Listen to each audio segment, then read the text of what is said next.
In episode 59, Operate a Measurable Vulnerability Management Program Continually, we focus on turning vulnerability data into real, observable reductions in risk rather than just long lists of issues. Modern tools can generate thousands of findings quickly, but without structure, those lists mostly create fatigue and controversy instead of decisions. The aim here is to treat vulnerability management as a continuous, measurable practice that fits naturally into the secure software lifecycle.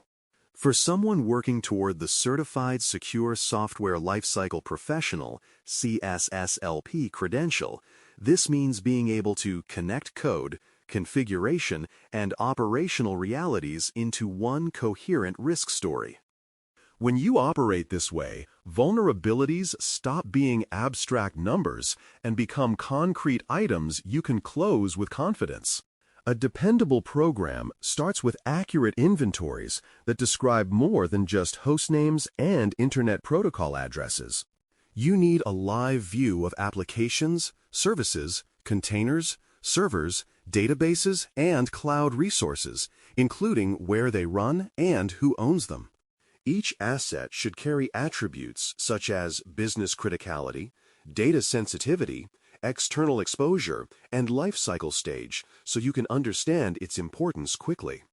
Aligning asset value and exposure allows you to see that a medium severity flaw on an Internet-facing payment microservice may be more urgent than a high-severity issue on an isolated lab box. This context becomes the lens through which every finding is viewed and prioritized. Vulnerability discovery rarely comes from a single tool, so a continual program aggregates multiple sources responsibly. Network and host scanners read the infrastructure layer, while application security testing surfaces flaws in web endpoints, application programming interfaces, and business logic. Advisories from vendors and public databases reveal newly disclosed issues that scanners may not yet know how to detect. Bug bounty submissions and penetration test reports add creative, exploit chain perspectives that automated tools might miss. Bringing these inputs into one system means you can see the full picture of weaknesses affecting a component, instead of chasing 5 disconnected reports for the same risk. As findings arrive from different angles, deduplication becomes a critical discipline. Rather than treating every line of every report as unique, you group findings by root cause and affected component. A single, outdated framework, misconfigured header, or insecure authorization pattern might explain dozens of individual scanner entries across environments. Grouping them into clusters makes it easier to see which systemic changes will retire large portions of the backlog at once. It also reduces noise for development and operations teams, who receive focused work items describing a shared issue rather than a flood of nearly identical tickets. Clarity here is one of the strongest levers for sustained progress. Assessing exploitability is what turns a list of known weaknesses into a ranked set of risks. You consider whether public exploits or proof-of-concept code are available, how difficult exploitation would be in your architecture, and whether the vulnerability lies on an attack surface that is realistically reachable. Compensating controls matter as well. A flaw behind strong segmentation and strict authentication may be less urgent than the same flaw on an unauthenticated edge system. This does not mean you ignore internal issues, but you use exploitability and exposure to shape which items move first. Over time, this risk-informed view builds trust between security and engineering stakeholders because the order of work has a clear, shared rationale. Ownership and timelines transform vulnerability work from "somebody should fix this" into "this person will fix it by this date." Each cluster or individual finding is assigned to a clear owner, usually at the team or service level, and tracked through familiar ticketing systems. Tickets should include concise narratives that explain the risk in business-aware language, the technical root cause, and any relevant evidence, such as request samples or screenshots. Deadlines should be calibrated to severity and exploitability expectations, with service-level targets that everyone understands before incidents occur. When owners, narratives, and dates are all visible, vulnerability management becomes a normal part of backlog planning rather than a mysterious external demand. Validation is as important as initial remediation work because unverified fixes often fail silently. After a change is deployed, you rescan the relevant assets to see whether automated tools still detect the issue. You complement those scans with targeted checks, such as replaying original exploit steps or reviewing configuration snapshots to confirm that root causes have actually been addressed. Production telemetry adds another lens, showing whether suspicious patterns, error messages, or anomalous access attempts associated with a vulnerability have disappeared.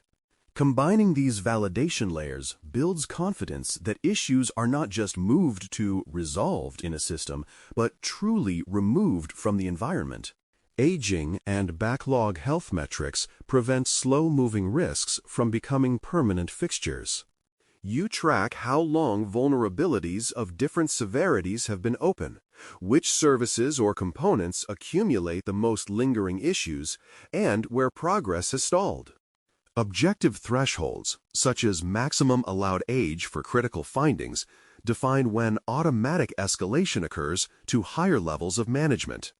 These mechanisms keep vulnerability items from fading into the background simply because they are not noisy today. They also provide early signs that certain teams, platforms, or processes may need extra support or redesign to handle security work effectively. Reporting then shifts from easy-to-abuse counts to more meaningful measures of risk reduced. Raw counts of vulnerabilities closed or scan coverage percentages can be useful, but they are poor proxies for actual safety. More insightful views show how many high-risk issues have been removed from critical assets, how exposure windows are shrinking for serious flaws, and how often regressions occur. You might also show how clusters tied to high-value services are shrinking over time, or how quickly new severe vulnerabilities are addressed compared to previous periods. These perspectives help leadership see that vulnerability management is changing the organization's risk posture, not just cleaning up dashboards.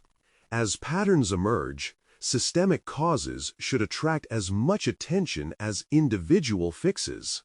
If multiple applications suffer from the same insecure default configuration, missing input validation step, or weak library choice, the answer is to ship hardened patterns rather than repeatedly patch each instance. That may involve new secure coding guidelines, shared libraries, framework extensions, or baseline configurations baked into templates. When these patterns land in the earliest stages of the lifecycle, they prevent entire classes of vulnerabilities from recurring. This is where vulnerability management intersects most directly with secure design and implementation practices.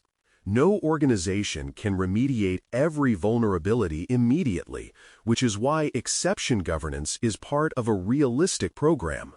When a risk must be accepted temporarily, you document why, who approved the decision, which compensating controls are in place, and when the exception will expire. Monitoring is important here.